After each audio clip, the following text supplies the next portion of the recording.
Olá, queridos ouvintes, Esporte Saúde Total no ar, só trazendo surpresas e novidades para você. Hoje aqui, mais uma grande entrevista, olha que maravilha. Isso é mais do que um podcast, isso é um programa de entretenimento, de informação para você. O que você acha aí, doutor Leonardo Alves, meu grande parceiro de gravação?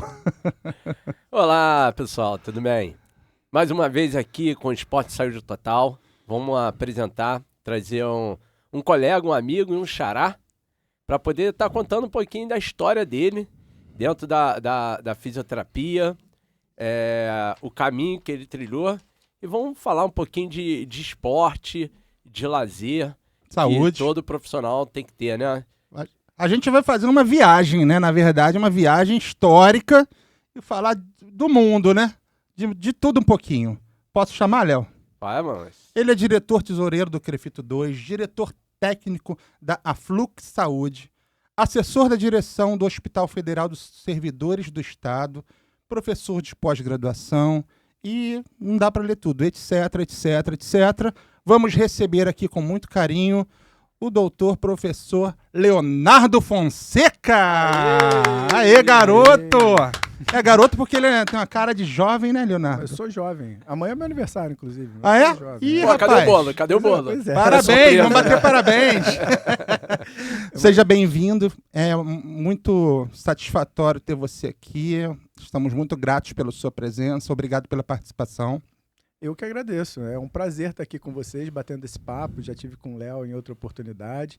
É um grande amigo, né? Você, a gente se conheceu há menos tempo, mas são pessoas aí que têm trazido ciência, né, informação e entretenimento, como vocês falaram, para o público de vocês. É um prazer enorme estar participando aqui desse podcast com vocês. Muito obrigado. A gente queria ouvir um pouco da sua trajetória, de como você encontrou a fisioterapia. Isso é interessante, né? Porque o podcast fala sobre esporte e saúde, né? Eu era atleta na adolescência.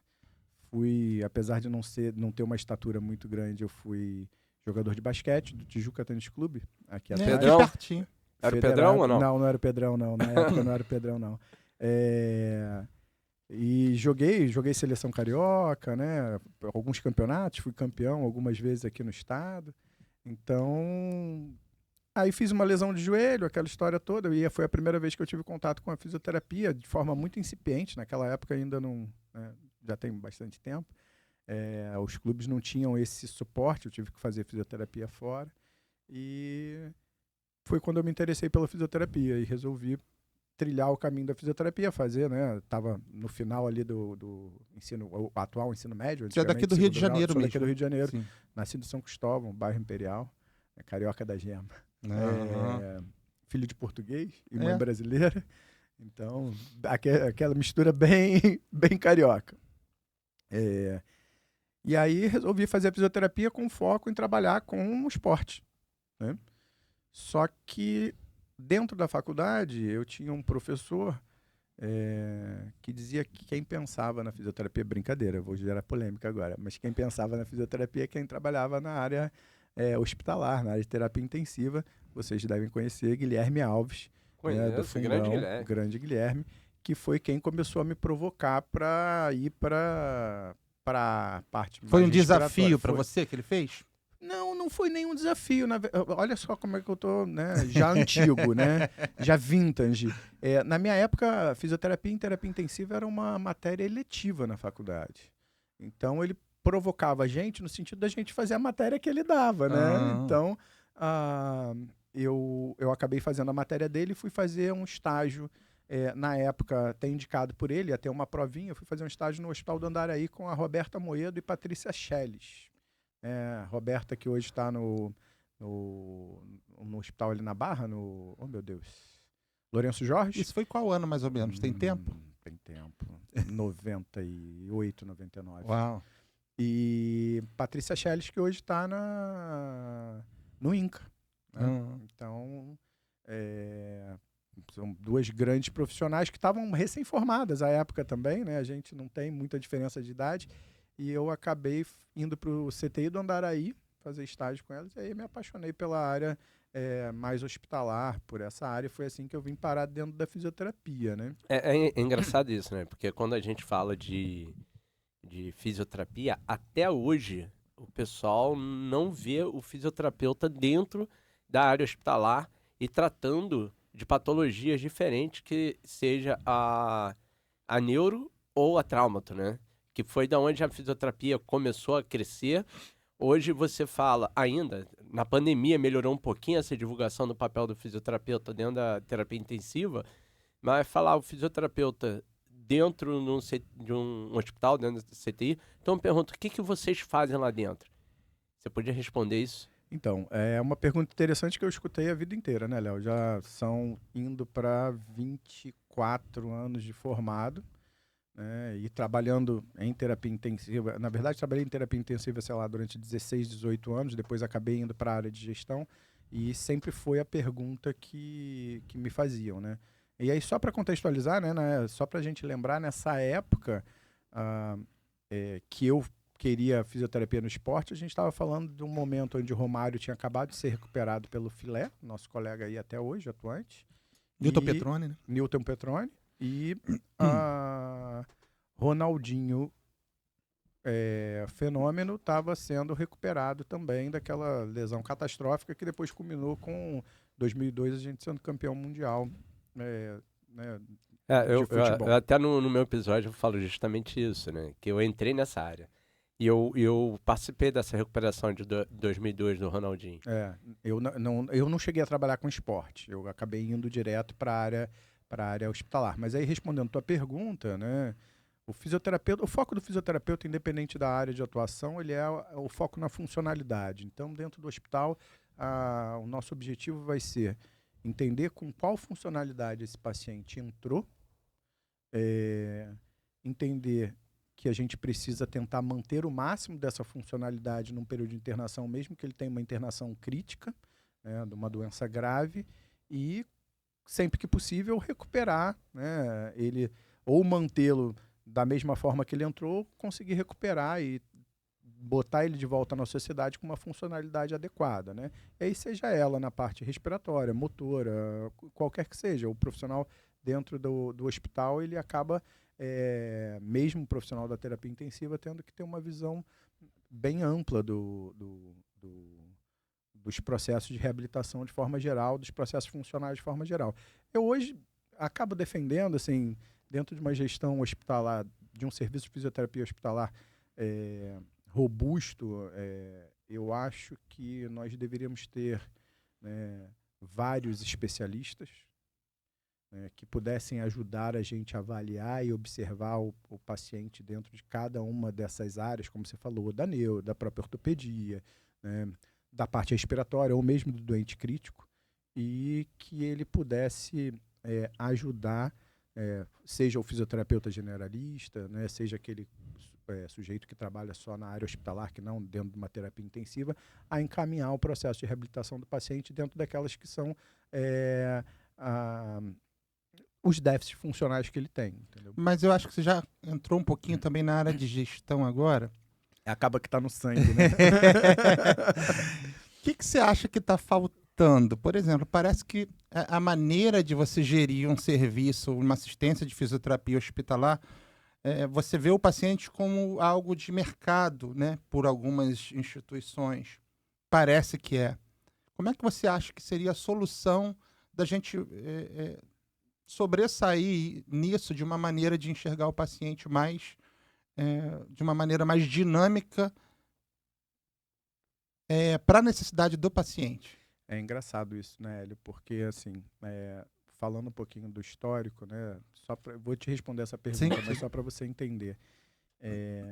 Meu primeiro emprego foi numa grande operadora de saúde, né, fiquei lá durante 1 ano, depois fui para um grande hospital de uma dessas grandes redes que tem hoje no Rio de Janeiro e no Brasil, e depois acabei saindo de lá, fiquei 1 ano também indo para um grande hospital, que era um hospital privado, reconhecido como, na época, um dos melhores hospitais aqui do Rio de Janeiro. Os outros eu não vou falar o nome, mas esse eu falo porque eu realmente tenho muito orgulho de ter trabalhado lá, na época que eu trabalhei, que é o Hospital Samaritano de Botafogo.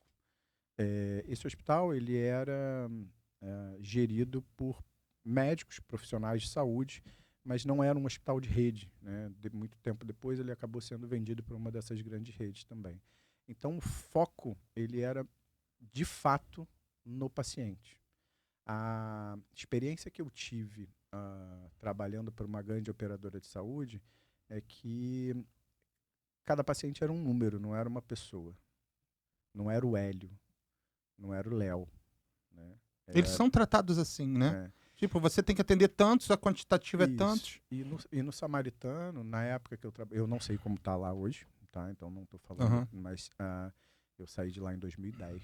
Então, mas na época que eu trabalhava, os pacientes eram os pacientes. Era o Leonardo, era o Hélio, era, né, um sistema humanizado. Era um sistema muito mais humanizado, com foco no paciente e com uma garantia de tempo suficiente para que o fisioterapeuta fizesse um trabalho de forma adequada e individualizada, né?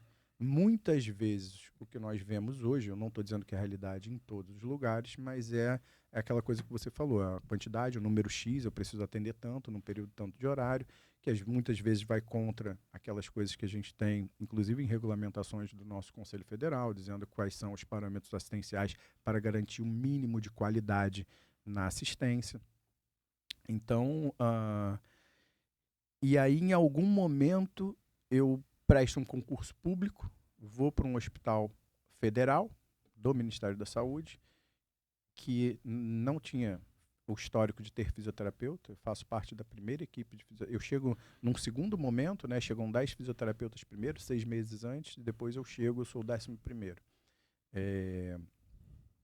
E aí a gente tem uma realidade num hospital de, à época, 60 e poucos anos, 50 e poucos anos, que nunca tinha tido fisioterapeuta. Tinha tido um fisioterapeuta no hospital inteiro durante mais de 20 anos. E aí a gente tem que colocar a realidade do que é a fisioterapia dentro de um hospital desse. E aí a gente começa, respondendo a tua pergunta, a sistematizar a assistência do jeito que o fisioterapeuta entendia que era para fazer. Com todos os acertos e erros que foram cometidos ao longo dos últimos anos, a assistência dentro desse hospital foi feita e planejada e pensada por fisioterapeutas. Ao contrário do que a gente vê muito hoje em dia, ainda no sentido de algumas entes, principalmente entes privados, onde você tem essa questão da produção e do olhar naquilo que eu preciso produzir em termos de número e não em termos de resultado. E o que a gente vê hoje é uma discussão, inclusive, na Agência Nacional de Saúde, na ANS, de pagamento a partir de determinados modelos de resultado. Ou seja, pode ser que em breve, a gente já está discutindo isso, que a remuneração dos profissionais de saúde, eu não estou falando só dos fisioterapeutas, sejam de acordo com aquilo que eles entregam de fato de valor para o paciente, que é o que a gente chama de remuneração baseada em valor, que é o seu resultado.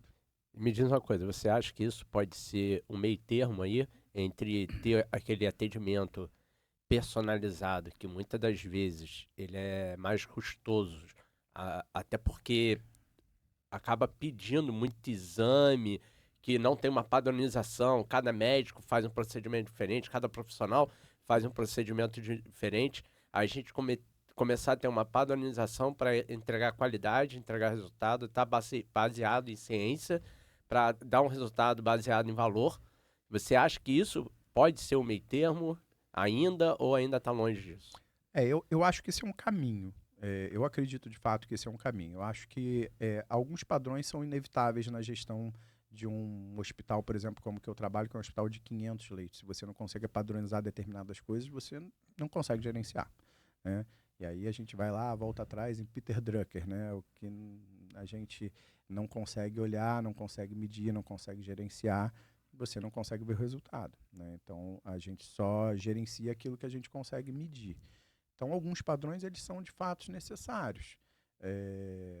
E eu acredito que trazendo alguma padronização, eu acho que a gente não pode perder a individualidade do paciente, a individualidade, principalmente o fisioterapeuta, de caso, de função, né? Porque é muito diferente, às vezes é muito mão, é muito você entender aquilo que o teu paciente precisa naquele momento, mas eu acredito que caminhar para remunerar melhor as equipes que entreguem mais resultados, eu acho que é um caminho que eu não vejo um caminho com volta, não. Eu acho que a gente vai entrar por esse caminho dentro em breve e eu não sei se a gente volta atrás de pagar, vou usar um termo até forte, algumas migalhas por vários tipos de procedimento. Entendeu? Dr. Leonardo Fonseca, quando a gente fala de gestão de pessoas, quando a gente fala de planejamento estratégico, na gestão de uma maneira mais ampla, eu quero te perguntar uma coisa. Profissional de saúde não sabe gerir? Isso é uma verdade ou é um mito? Eu acho que é uma verdade relativa. Vamos colocar assim. Você tem ótimos gestores, né, dentro da saúde, e eu acho que só que a gente precisa separar algumas coisas, né? Profissional de saúde, de forma geral, excetuando a equipe de enfermagem, dentro da graduação não tem formação para gestão. Tá? A equipe que mais próximo formação de algum tipo de gerenciamento tem durante a graduação para gerir alguma coisa é a enfermagem, em cima dos processos. Porque a enfermagem é muito processo. Então, eles têm muito mais... Eles começam a entender isso ainda dentro da graduação. Eu acho que nenhum outro profissional de saúde tem essa visão dentro da graduação do processo gerencial.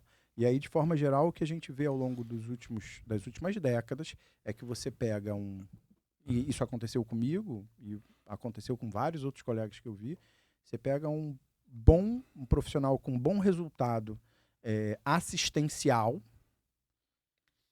e aí tira ele da assistência e bota ele na gestão sem ele ter o menor preparo para ser um gerente ou para ser um gestor. É isso que eu ia falar. Seria a minha próxima pergunta. Aí você acaba quebrando o profissional, Esse né? aqui é bom. Você quebra duas coisas. Você quebra a assistência de qualidade que ele estava prestando e você quebra o profissional que eventualmente não vai conseguir entregar. Esse aqui é muito bom resultado. Tecnicamente, vai vir a gestor. Exatamente. E aí? É isso. Né? E aí, assim, eu tive várias oportunidades ao longo desse processo, até porque eu era o chato, o reclamão, aquela coisa toda, principalmente quando eu entro para um hospital público. Porque quando eu entro para um hospital público, e aí toda essa trajetória de onde eu estou hoje, ela vem desse início, eu, de fato, era um bom profissional técnico, né? Eu entregava um bom resultado assistencial e sou migrado para gestão. E aí começo a estudar a gestão, né? Porque sempre fui um cara que gostava de estudar e precisava entender aquilo que eu estava fazendo. E como eu reclamava muito dentro do Hospital dos Servidores, porque se eu contar essa história para vocês, eu hoje, como vocês falaram, estou no Conselho de Fisioterapia. Como é que eu chego aqui? Começa no meu primeiro dia de servidores, onde eu sou apresentado para um médico, fisiatra. Olha, esse aqui é o teu chefe. E ele vira para mim e diz que eu já, especialista não, pós-graduado em terapia intensiva, já trabalhando em terapia intensiva no Hospital Samaritano, o cara vira para mim e diz que eu vou ficar responsável por um micro-ondas e por uma tração cervical. E que esse era o meu trabalho dentro do Hospital Federal. E aí eu me aproveito, obviamente, entre aspas, né, do fato de eu ser concursado e digo, meu amigo, isso aqui não é fisioterapia, não é isso que eu vim aqui fazer. E aí ele falou para mim assim, você vai fazer o que eu mando ou eu vou te dar uma nota baixa no seu processo de avaliação de... aquele tempo de serviço, esqueci o termo agora. E aí, nesse contexto, eu saio de lá, reclamando, vou na direção, chego para o diretor médico, que era o diretor da divisão médica, porque é assim que era chamado. Hoje, 20 anos depois quase, é direção assistencial, só para vocês entenderem como a gente vem evoluindo ao longo dos anos. Era divisão médica, hoje é coordenação assistencial, onde você tem diversos serviços ali de baixo. E quem pode ocupar esse cargo não necessariamente precisa ser um médico. Pode ser qualquer profissional de saúde. E o diretor da divisão médica diz para mim assim, um senhor já de 70 e poucos anos, cara, eu nunca lidei com a fisioterapia, eu não sei o que a fisioterapia faz. E aí eu começo com ele, falo, se agora você tem fisioterapeuta dentro do hospital, o senhor vai ter que entender o que a fisioterapia faz. Ele falou, de forma muito gentil até, né? E eu, moleque, 25, 26 anos, né? Já estressado com aquela situação. E ele, de forma muito gentil, falou, não, eu estou disposto a aprender o que a fisioterapia faz. Se o senhor puder me ajudar. E assim foi. E aí, como eu insistia muito, em determinado momento, 1 ano e pouco depois dessa entrada, e de ter ficado no ambulatório, porque eu não consegui, no primeiro momento, ir para terapia intensiva, esse senhor diz para mim, olha, vai ter uma pós-graduação de gestão em saúde, paga pelo Ministério da Saúde, e eu estou mandando você para fazer. E aí tive a oportunidade de fazer uma pós-graduação em gestão em saúde, indicada por esse médico, né? Dr. Flávio Morinigo, já falecido, mas foi uma pessoa que realmente contribuiu bastante na formação do serviço de fisioterapia do Hospital Federal dos Servidores. Eu, só corroborando aí, porque você está falando, eu fui do Hospital Federal Cardoso Fonte e eu lembro, acabei indo para a chefia da coordenação da fisioterapia. Uma vez fui conversar com o diretor, né? Aí, isso, 2010. Aí chegou e falou, não, nós temos um fisioterapeuta aqui, mas fisioterapeuta nível superior? Cara, em 2010, um médico ainda chega e pergunta se fisioterapia é nível superior. Então, a gente tem que cada vez estar provando, mostrando. E não falou de maneira para menosprezar, não. Foi porque ele não sabia mesmo, entendeu? Não sabia mesmo. Que nem você tá falando do médico, falando, eu não sei como fisioterapeuta trabalha. Isso. Ele não estava acostumado, ele trabalhou a vida inteira no hospital. E um hospital que não tinha fisioterapia. E aí, vamos lá. Estou falando para você, o serviço de fisioterapia eu entro em 2007 para os servidores. 2006, no primeiro semestre, tinha sido o primeiro grupo de fisioterapeutas a chegar. Em 2010 que se funda o serviço. Né? Um hospital fundado em 1947. Tá? Beleza. Eu queria falar um pouco agora sobre a gestão Crefito 2. Vamos lá. Você falou que está lá um dos diretores, né? A partir daí que eu chego lá, né? Não quer passar um pouquinho o processo dele até chegar lá? Aqui nas fotos, as imagens? Algumas fotos. Mas se eu ver as imagens, eu vou falar de...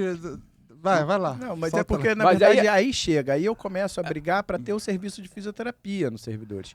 E aí, esse momento, ele vai junto com um momento onde a fisioterapia no Rio de Janeiro tenta entender como resgatar determinadas coisas. Que foi o momento que a gente começa a resgatar a FERJ. Foi quando eu te conheci. E o Sinfito. Isso. E o Sinfito. Esse ato aqui é o que da foto? Esse ato é um ato do Sinfito. Né? No momento, eu era diretor secretário do Sinfito. Num ato onde a gente está lutando contra o ato médico, né? Ah, sim. E que a gente, isso 2012, 2013, alguma coisa eu tava lá, mas não lembro.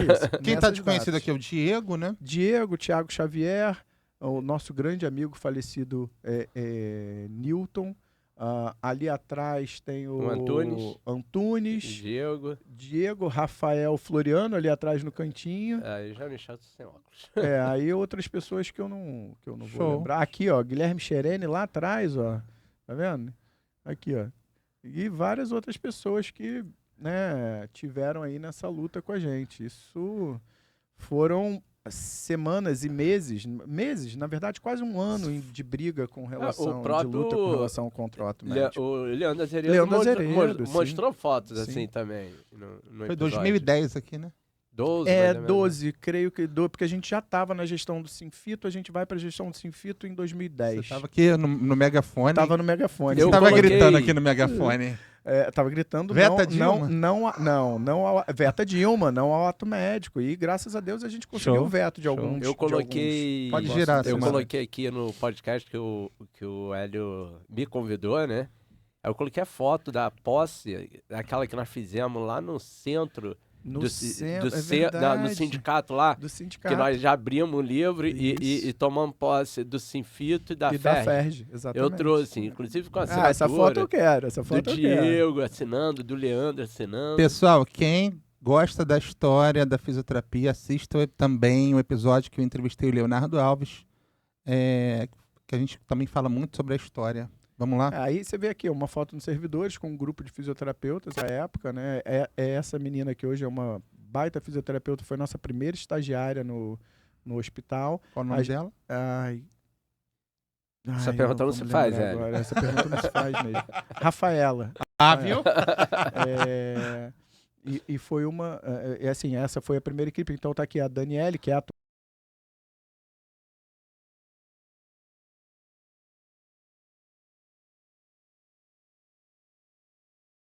que trabalha na ortopedia, e a outra Rafaela, que eu não me lembro exatamente aonde a Rafaela está trabalhando agora, se eu não me engano, na neonatal.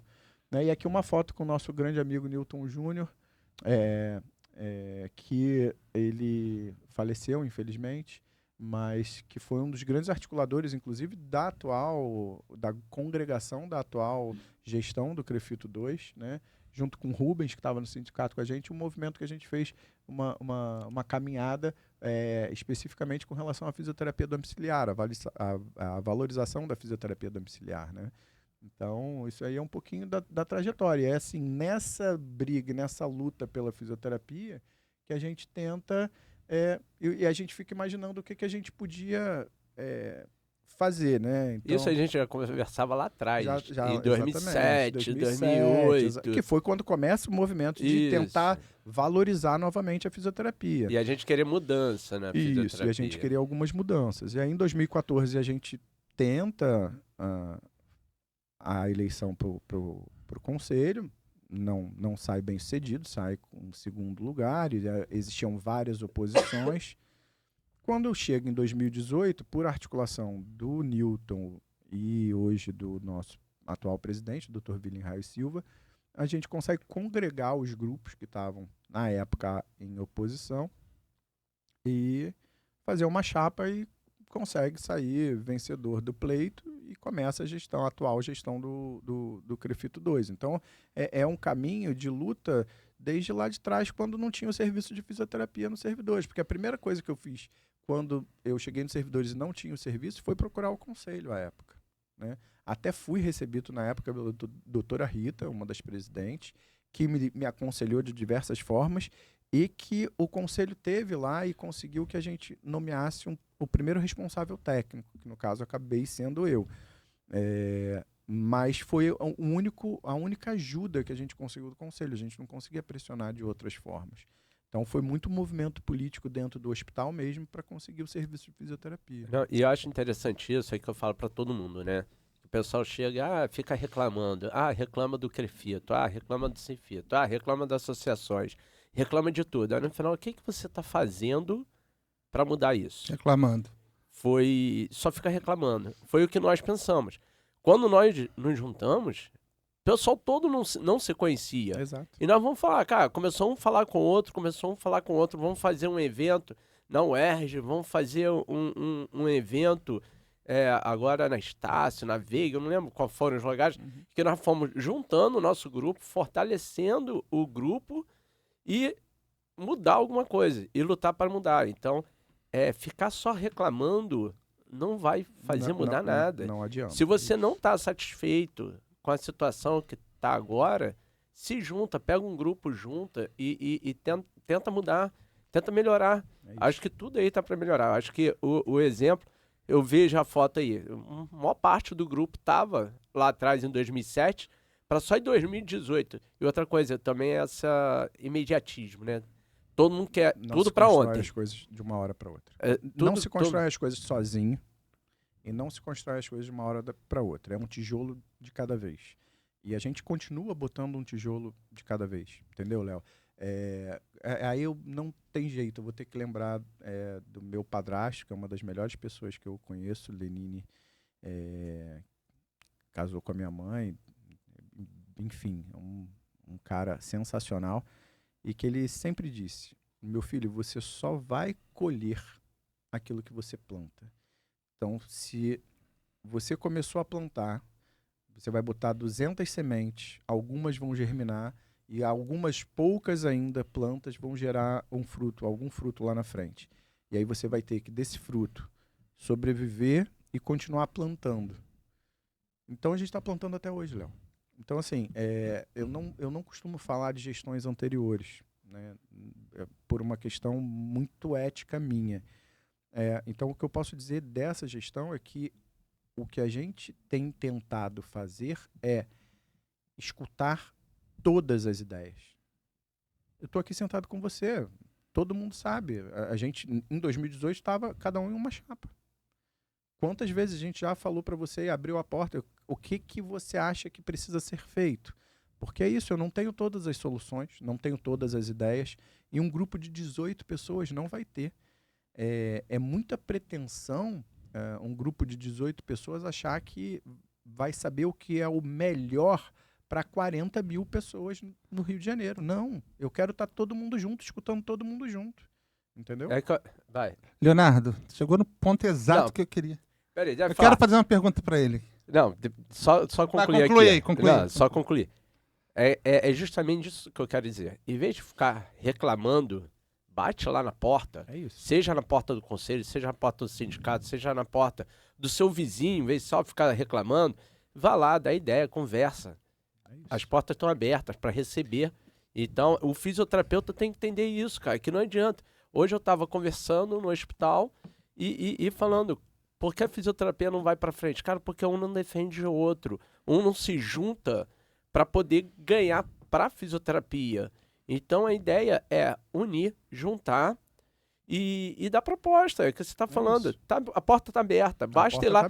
Aí o pessoal, não, a porta está fechada. Perguntou, quantas vezes você bateu? Quantas vezes você bateu? Essa crítica eu rebato. Hoje não está fechado. Mas também a pessoa nunca foi lá e bateu para falar que está fechado. Hoje você pode ir lá que vai ter pelo menos um conselheiro todo dia lá e que vai te receber e vai escutar. Às vezes vai conseguir resolver, às vezes não vai. A gente não tem solução para tudo, novamente, é o que eu estou colocando.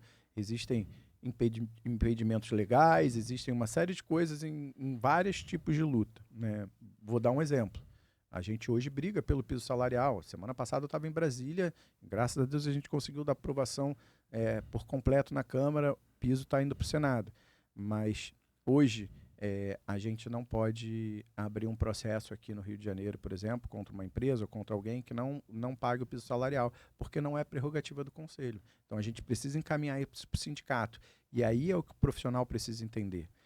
Existem 3 tipos de instituição que representam as profissões, a fisioterapia, no caso que a gente está falando aqui. O Conselho, que é por prerrogativa fiscalizador do nosso ato. Regulamentador. Regulamentador e fiscalizador. O sindicato, que é quem tenta defender as questões trabalhistas. E as associações que são mais científicas, técnicas científicas. Nós dependemos de fortalecer esses 3 entes de luta pela profissão para que a gente consiga chegar a algum lugar. Eu preciso que a fisioterapia seja técnica, científica, que responda baseado em evidências, tudo isso. Eu preciso ter um sindicato forte hoje. A associação do sindicato é pífia, é mínima, para que ele possa defender a gente nas nossas lutas de classe, nas nossas lutas trabalhistas. Eu preciso ter um conselho forte que vá regulamentar e fiscalizar, mas também acolher numa série de questões o profissional. Entendeu? Pessoal, vou fazer uma pergunta aqui representando você que está com dúvida. Lá vem. Para você que está com dúvida sobre o Conselho Regional, sobre o Sinfito, Leonardo Fonseca, o Conselho está aberto ao profissional ir lá, questionar, dar ideias, sugestões. Eles podem se dirigir ao Conselho e vão ser recebidos, vão ser ouvidos lá? Todos os dias. Tanto presencialmente quanto de forma online. Hoje a gente tem um e-mail, posso passar aqui o e-mail? Pode. Chama faleconosco@crefito2.org.br, faleconosco@crefito2.org.br. Gente, só confere para mim, por favor, se é .org.br ou .gov.br. Desculpa. Acho que é .gov. Talvez seja e eu estou me confundindo, mas faleconosco@crefito2. Então, esse é um e-mail que a gente responde diariamente e, dependendo da demanda, a gente distribui para ou para um conselheiro que é especialista em determinado assunto, ou para a parte administrativa, Ou para as câmaras técnicas. ou para as câmaras técnicas, ou para o nosso jurídico, né? Então a gente... Aí vai para qual setor de direito, ponto né? .gov, tá, gente? O pessoal aqui da produção tá falando. Então, fale conosco, fale conosco, @crefito2.gov.br. Fale conosco, @crefito2.gov.br. Leonardo Fonseca, corta para mim. Leonardo Fonseca, que a gestão atual do Crefito 2 está fazendo um trabalho excelente, isso aí é notório. Mas eu queria perguntar para você, o que falta na fisioterapia, de modo geral, para a classe hoje? O que está faltando na fisioterapia? Primeiro, eu agradeço as palavras, obviamente faço parte da gestão e eu acho que a gente vem fazendo um bom trabalho. Eu acho que a gente já melhorou muito no ponto que eu vou colocar, mas eu acho que basicamente a gente precisa se unir. Basicamente, o fisioterapeuta precisa estar mais unido, como o Léo falou. Não é só reclamando do colega, é defendendo, acolhendo, entendendo e tentando propor o que a gente vai fazer para o nosso futuro, né? Eu acho que o fisioterapeuta, para melhorar, precisa conhecer as suas normativas, conhecer tecnicamente, cientificamente, aquilo que ele precisa fazer, mas principalmente conhecer as suas normativas e entender. Por exemplo, hoje a gente tem um piso salarial para ser aprovado de forma nacional. Entendo que tenha profissionais a favor, entendo que tenha profissionais contra. Eu, particularmente, acho um avanço, e lá atrás não achava, mas hoje eu acho. Tive grandes discussões com meu amigo Thiago Xavier, que acho que boa parte de vocês conhece, sobre questão de piso, por exemplo, há 10, 15 anos. E hoje eu não tenho dúvida de que ele é necessário para uma boa parte dos nossos colegas. Eu cheguei a me emocionar na Câmara na semana passada. Eu vi. Porque muitos dos nossos colegas não têm dignidade. Aí, Léo, a hora que eu falo para você, hoje a gente tem 18 pessoas representando o Crefito 2, 18 conselheiros, fisioterapeutas ou terapeutas ocupacionais representando o Crefito 2. Cara, uma das coisas que eu mais falo é que a gente precisa, às vezes, eu sou fisioterapeuta, trabalho no hospital público, tenho um salário que dentro da fisioterapia é um salário razoável, ok. Eu gostaria que fosse muito maior? Gostaria. Acho que a gente poderia ser mais valorizado? Gostaria, mas estou falando diante da realidade, que é o salário da fisioterapia de forma geral. Então, eu acho que a gente precisa estar junto com todo mundo para entender qual é a necessidade. Quando eu tenho esse olhar, eu acho que um piso salarial de 4 mil hoje, né, julho de 2025, R$4.650, ele já está defasado. Nacional que você fala? Nacional. Mas ele vai atingir uma galera. Tem controvérsias, mas eu não queria entrar nesse mérito, que é uma discussão muito longa, né, Léo?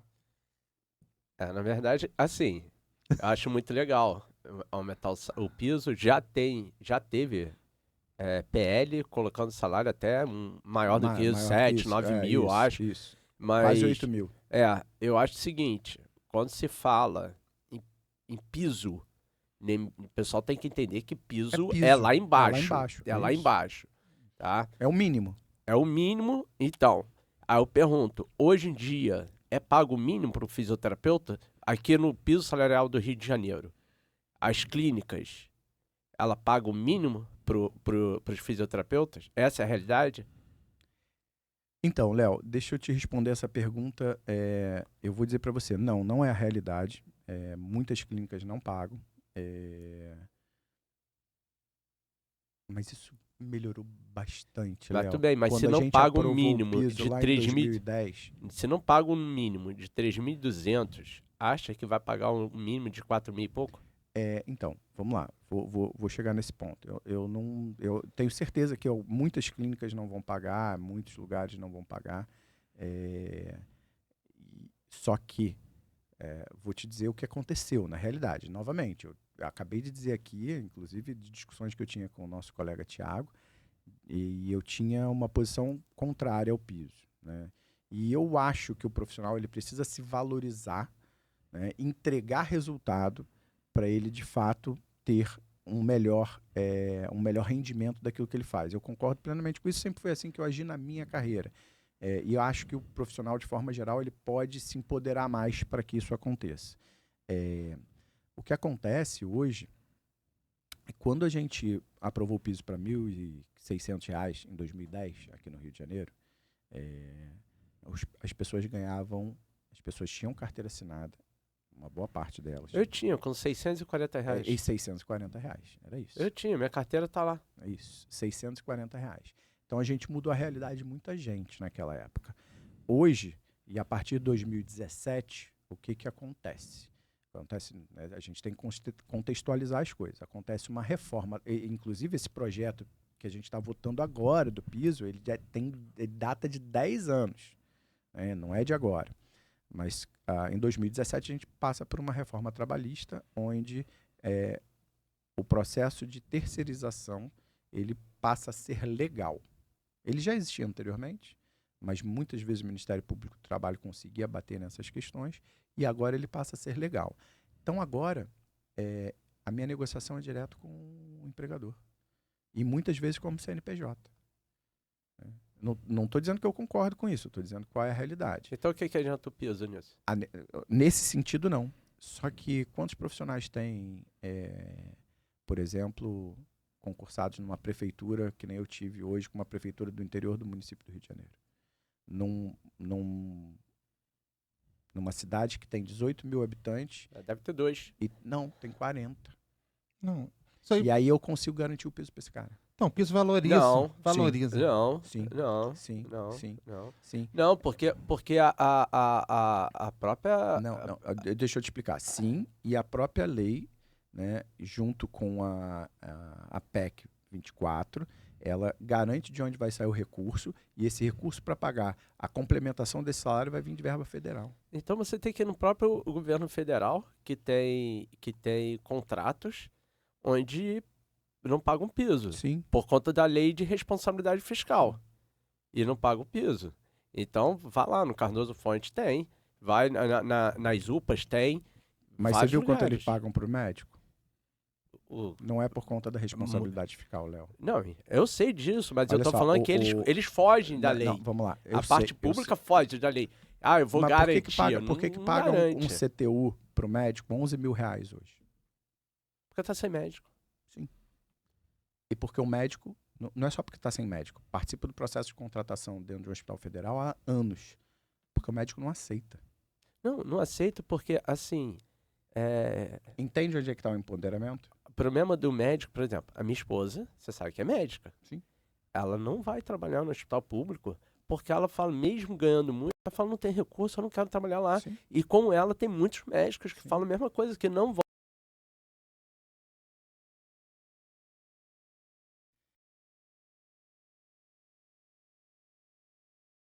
Mas eles se baseiam nisso, eles colocam a muleta nisso. Mas, olha só, pra pagar quando menos. se começa o CTU, o Contrato Temporário da União de Hospitais, né, que a gente conhece, se começa um salário para fisioterapia, que era abaixo do piso, e um salário para o médico, que era cerca de R$2 mil a mais do que o fisioterapeuta ganha. Isso é histórico. O médico passa a ganhar 11 mil e o fisioterapeuta continua ganhando a mesma coisa. O enfermeiro continua ganhando a mesma coisa. Só tem um motivo, Léo. É o que você falou. Por R$6 mil, o médico não aceitava ir para lá. Por 11 hoje, ainda se tem dificuldade para contratar. E o fisioterapeuta continua aceitando. Por R$2.500. Mas isso tem a ver com a lei da oferta e procura. É claro que tem. E não tem... Não, mas não tem a ver com a lei do piso. E outra coisa que eu ia falar do piso, Então, se você vai em qualquer hospital hoje, vamos dizer, Léo Fonseca, vai procurar emprego no próprio Samaritano. No hospital privado. No próprio Samaritano.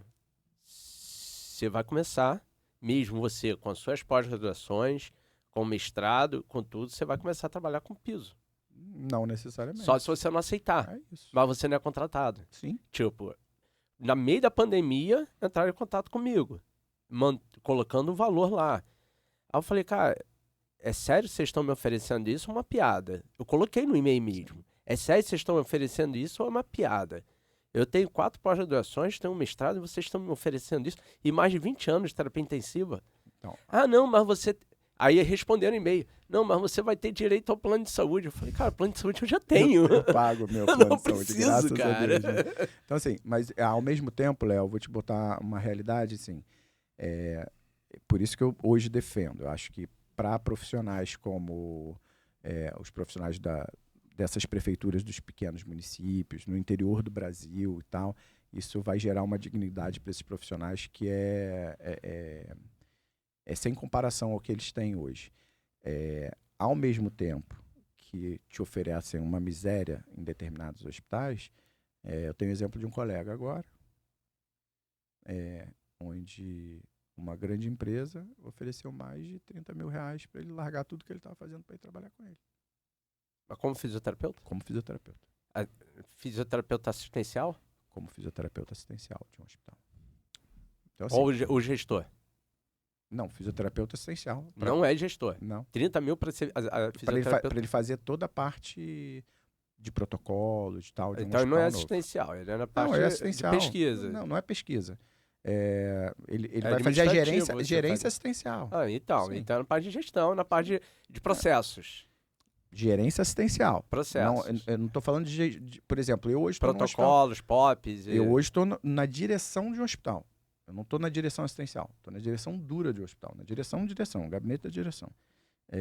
Ele está indo para a coordenação assistencial, né? Para toda essa parte de modelagem. Então, já na parte de gestão. Sim. Já sobe o nível para a parte de gestão. Sim. Não está lá na ponta. Sim. Beleza, galera? Vamos girar aqui. Samuel, amplia a foto aí, por gentileza.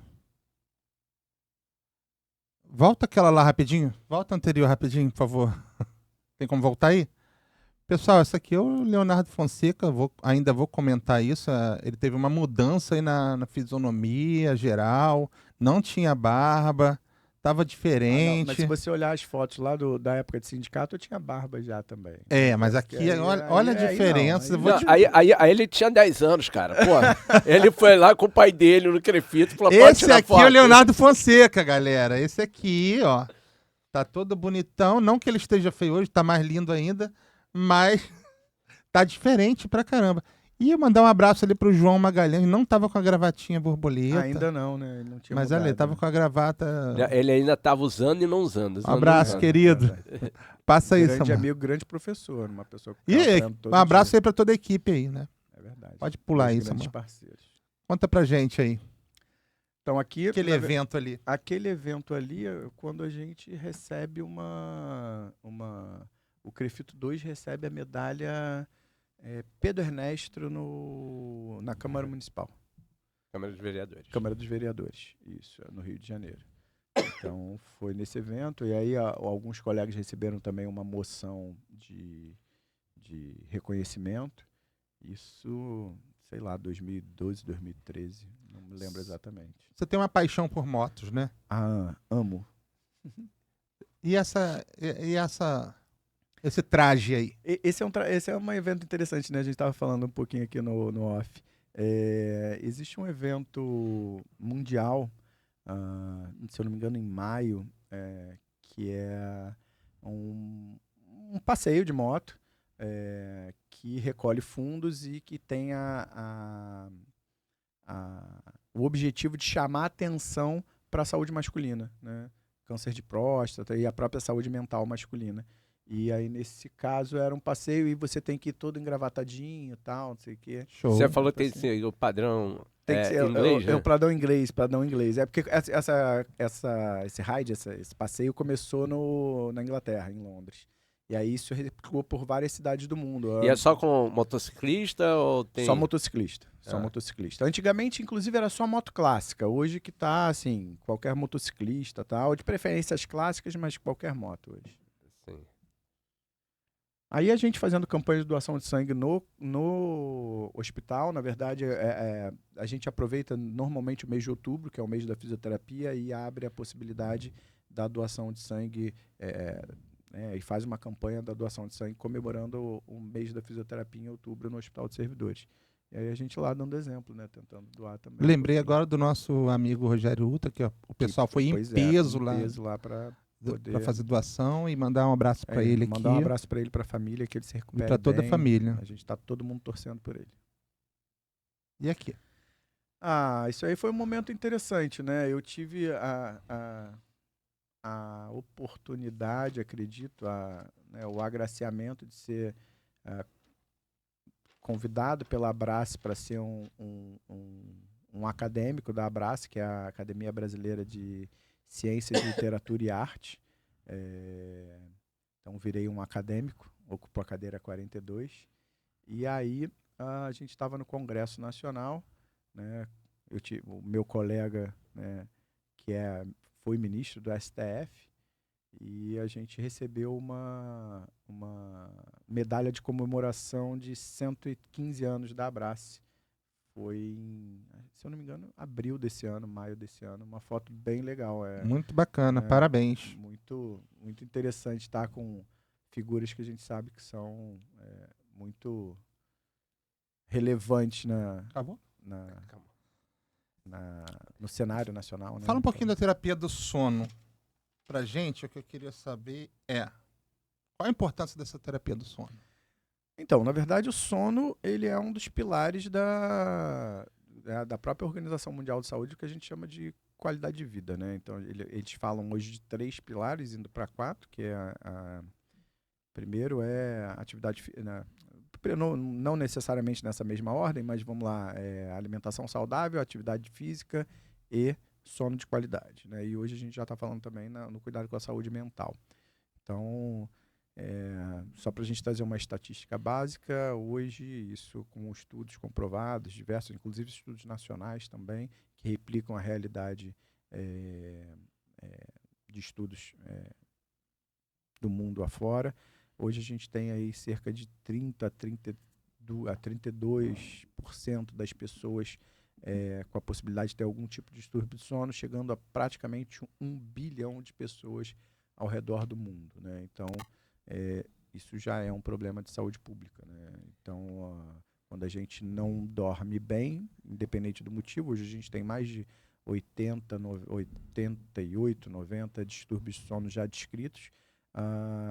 Quando a gente não dorme bem, a gente vai ter uma série de repercussões no nosso dia a dia, possibilidade maior de infarto, possibilidade maior de AVCs, né?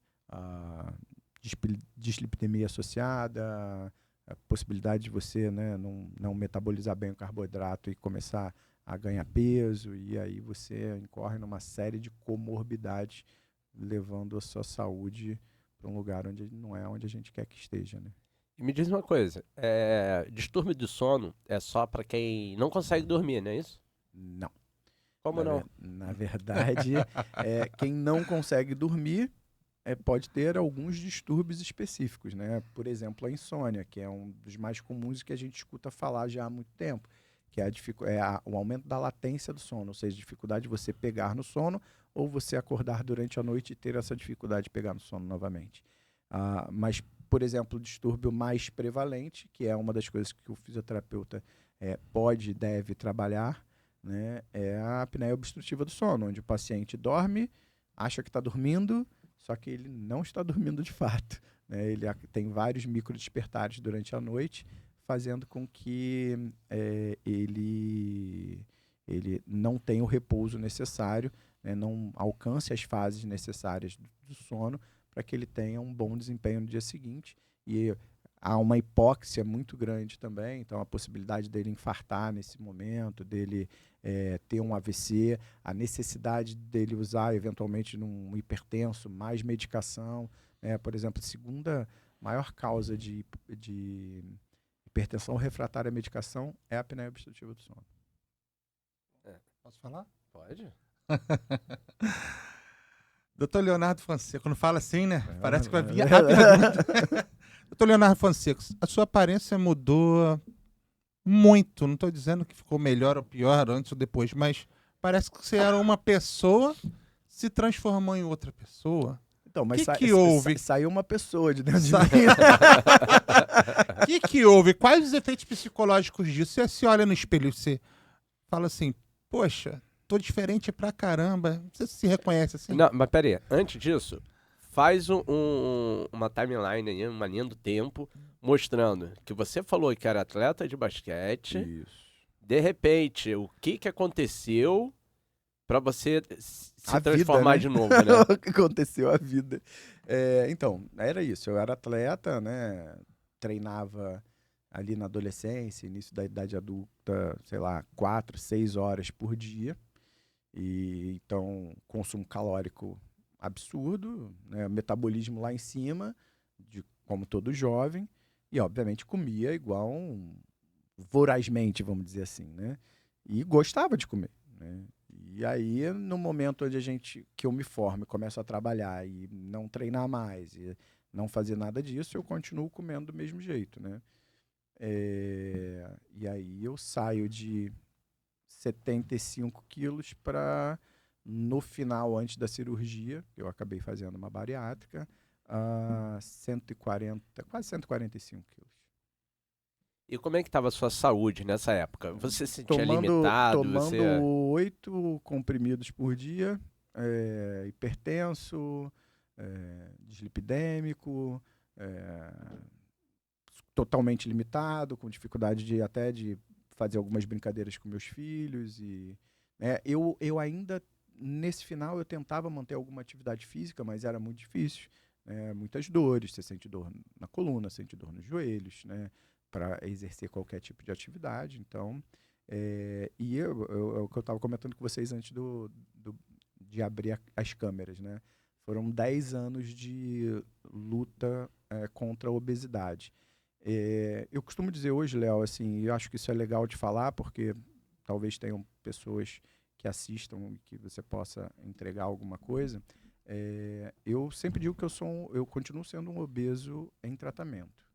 Né? Eu acho que é assim que eu vou permanecer até o final, tendo que cuidar disso para que a gente não volte a ganhar peso dentro daquele formato. Eu sempre falo isso, assim, a decisão de fazer uma cirurgia foi uma decisão muito difícil para mim. Como atleta, né, vocês já mostraram um pouquinho aí da minha trajetória profissional, sempre, sem parecer arrogante ou prepotente, mas sempre fui um cara, assim, de certa forma vitorioso, né? Sempre trabalhando muito, estudando muito, treinando muito, mas sempre consegui alcançar bons resultados na minha vida. E fazer a cirurgia, para mim, durante muito tempo parecia uma derrota, apesar da equipe médica que me acompanhava já ter indicado a cirurgia 5 anos antes do momento que eu fiz. Eu achava que aquilo era meio que uma derrota. Então eu tive que, primeiro, estudar muito, entender como meu corpo funcionava naquele momento. O quanto inflamado, por exemplo, uma pessoa obesa está. E o quanto esses mediadores inflamatórios não deixavam eu perder peso por uma série de mecanismos outros né, e eu precisava quebrar aquilo de alguma coisa. Então, e aí eu fui fazer primeiro um acompanhamento psicológico e entender que a minha vitória nesse processo seria passar pelo processo cirúrgico, passar por todo esse processo de renovação e manter isso depois. Então, que é o mais difícil, né? Que é o mais difícil, então eu continuo buscando a minha vitória nesse jogo, vamos colocar dessa forma. Então a gente tem que continuar, de certa forma, vigilante. Não é fácil, assim, eu acho que, eu sempre falo isso, eu faço terapia até hoje, sem vergonha nenhuma, e na verdade brinco dizendo que, uma vez me perguntaram, mas por que você continua fazendo terapia? Eu falei, primeiro ponto, para aturar as pessoas que não fazem. Segundo ponto, eu acho que todo dia a gente tem alguma coisa para discutir sobre a gente, para pensar sobre a gente, e a terapia, para mim, foi um desses caminhos de encontro. Então, eu confesso para você que, durante o meu processo de terapia, eu tratei várias e várias coisas e várias compulsões que eu tinha, entendeu? Mas de uma maneira pessoal, como você analisa a parte estética? O que você achou da sua transformação? Você gostou? Você achou mais bonito? Então, eu não me achava nem bonito antes, nem agora, mas eu acho que essa questão, agora, sem proselitismo nenhum, eu acho que essa questão estética é muito... existe uma coisa muito social aí, de uma construção social do que é bonito, do que é feio, e eu acho que você tem que estar satisfeito com você do jeito que você é. Por exemplo, eu já indo para 5 anos de cirurgia, durante um bom período eu tinha uma discussão se eu fazia uma cirurgia reparadora para tirar algumas peles que ficaram ou não. E eu achei que isso, por exemplo, era uma questão muito mais estética e que funcionalmente não estava me incomodando e resolvi não fazer. Então, assim, eu acho que hoje é mais fácil de vestir uma roupa, de escolher um modelito, vamos dizer assim, né? Você se sente mais confortável, é inegável isso, entendeu? Eu acho que é assim, eu acho que dentro disso tudo, a estética é o que menos, pelo menos pra mim, é o que menos tem importância, porque né? foi pela saúde mesmo. Não, né? o que menos tem importância. E aí a gente tem sempre aquela discussão, o que é o sucesso, né? O sucesso é individual de cada um. Perfeito. E aí eu te pergunto, a cirurgia foi sucesso pra você? Não tenho dúvida. Então pronto, ele mudou a tua vida pra melhor. Mudou minha vida pra melhor. Pra melhor é que às vezes o pessoal só pensa em financeiro ou estética. É isso. Mas não pensa no bem-estar, não pensa no próprio mental, que você falou na saúde mental e tudo, que ajuda, né? Hoje eu consigo fazer atividade física com mais facilidade, eu até nos últimos meses tenho feito menos do que eu deveria por conta da correria de trabalho, mas que é uma coisa que a gente tem que parar com isso, né? Porque você tá sempre dando uma desculpa. E mas você falou que vai voltar a pedalar comigo. Isso, vambora. Você vai até comprar uma Speed pra pedalar. Speed ainda você falou que vai comprar uma Speed. Tá gravado. Uma Speed ainda não. Vai levar corda pra rebocar a bicicleta dele. Mas eu gosto de pedalar, é uma das coisas que eu gosto de fazer. Eu tenho jogado umas peladinhas de basquete, porque meu filho tá gostando agora de jogar basquete também. Mas é isso, a gente tem que estar sempre vigilante, né? Então, para tentar... você perguntou, foi um sucesso? Para mim foi um sucesso. Medicações. Hoje eu tenho que tomar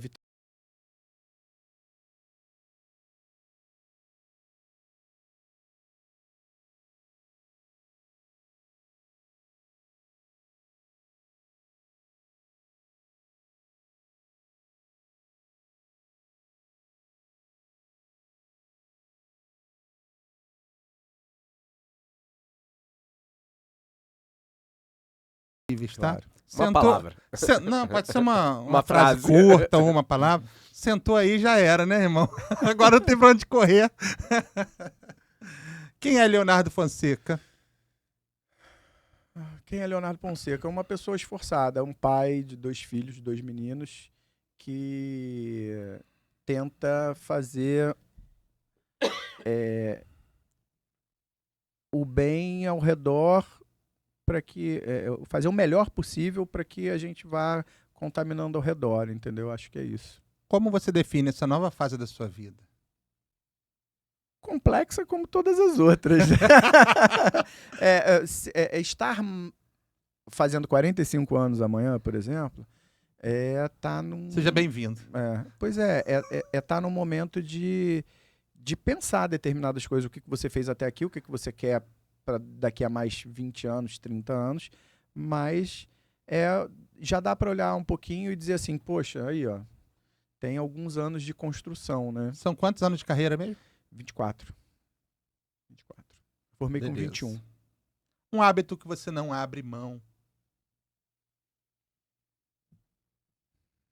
Eu continuo não abrindo mão de comer bem. Pensei que fosse da moto, porra. Não, a moto é inegociável, mas assim, a moto faz parte da minha vida hoje, né? Viajar e essas coisas são sensacionais. Eu tava falando pra vocês, né? Pô, fiz uma viagem de 10 mil quilômetros, fui daqui ao Atacama e voltei de moto. Isso é sensacional. Mas, assim, eu acho que, como a gente conversou sobre a história da bariátrica, a resposta do hábito de comer bem, porque eu hoje como muito melhor do que eu comia, mas eu não abro mão de eventualmente as coisas gostosas, entendeu? Mas assim, mas as coisas gostosas não precisam ser volume, né? Não, é isso. E aquilo, você vai saborear mais a comida, comer, vai querer comer num lugar que a comida seja mais cuidadosa sendo feita e apreciar a comida. É isso. Não Então, precisa mas comer eu em acho que quantidade, por isso né? foi a resposta, não foi a moto. Foi essa resposta que, assim, comer bem. Mas Não, comer mas não bem, tem seja problema que gostoso, você vai seja... comer, mas você vai de moto pra comer. Não tem, eu ando 200 quilômetros pra tomar um café, cara. Eu ando 200 quilômetros pra tomar um café, isso é coisa... É porque o café de lá é melhor, não é por com causa da moto. certeza. Não, porque a estrada é o... E aí é uma coisa legal, aí é quase filosofia. Não é o café, é o caminho, é a estrada. Entendeu? Mas se chegar lá e não tiver o café também... Então, mas Não, também, a gente vai na outra. Mas o momento do café, e aí eu vou dizer, o momento das vitórias, o momento do café, vamos colocar assim, ele é muito efêmero, ele é muito rápido. Você passa mais tempo no caminho do que no café. É mesmo, muita coisa na vida é assim, né? Quase tudo. É, no próprio ciclismo, um dia ele vai comigo, nós vamos até Isso. Ilha de Guaratiba, lá no Dom Fernão, tomar café da manhã lá. É isso. São 55 quilômetros indo e 55 quilômetros voltando Voltando. de bicicleta. É isso. 110 quilômetros. O café é o menor tempo. É a história do alpinista, né? Que ele sobe, fica poucos minutos lá em cima e desce. E a mesma história. E isso é a nossa vida. Por exemplo, a formatura. Quanto tempo você ficou na festa de formatura? 3 horas, 4 horas, 5 horas? Quanto tempo você passou na faculdade? Né?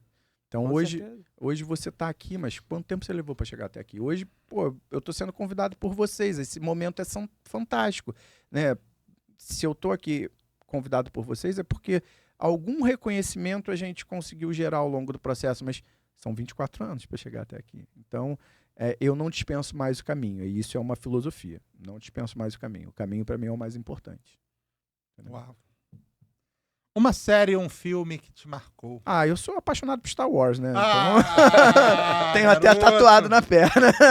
Que Todas as maravilha. séries, todos os filmes do Star Wars. Tem sabre de luz em casa? Tenho, claro que tenho.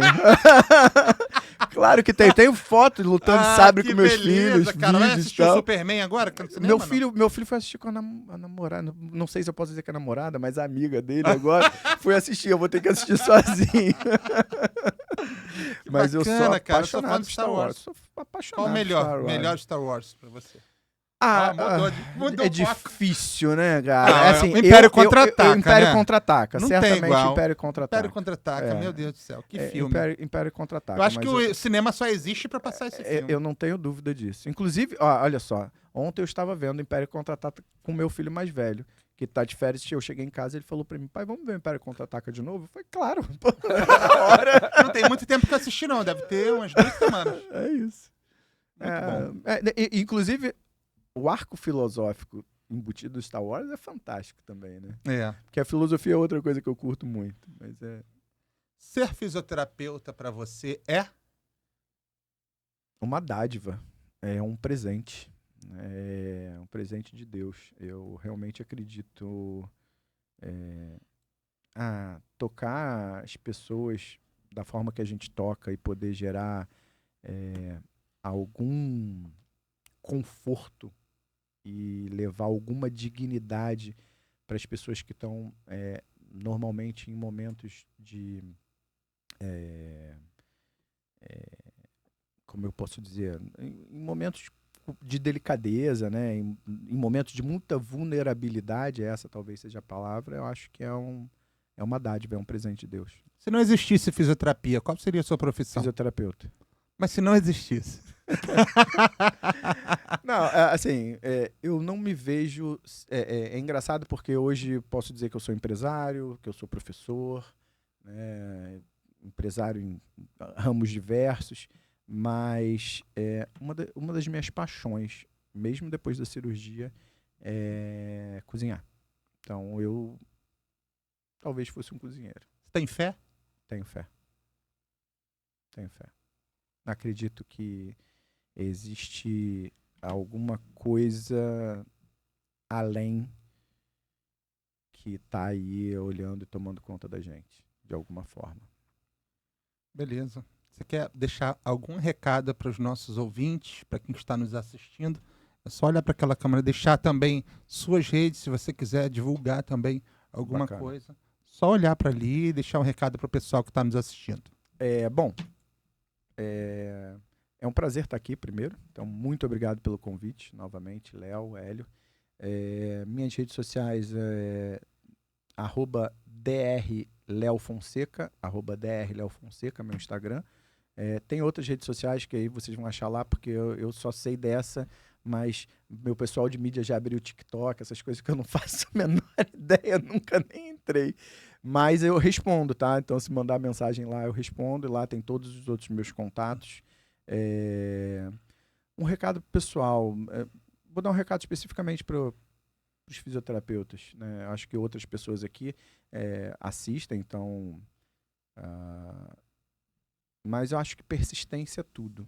E eu não tenho dúvida de que ninguém consegue construir nada sozinho. A gente precisa de pessoas que andem junto com a gente, que deem ideias, que tragam coisas novas. Então, lá atrás, quando vocês viram as fotos ali, eu era um garoto trazendo novas ideias. Então, tudo que eu acho que a gente precisa hoje é de outros garotos e garotas trazendo novas ideias para a gente que já está aí, talvez no meio do caminho, e que a gente consiga juntar a fortaleza da juventude com um pouquinho daquilo que a gente já acumulou e que outros colegas acumularam antes de nós. Leonardo. Queria agradecer a participação aí do Leonardo Fonseca, um grande xará, um grande amigo aí de longa data. É verdade. De muitas lutas. Muitas.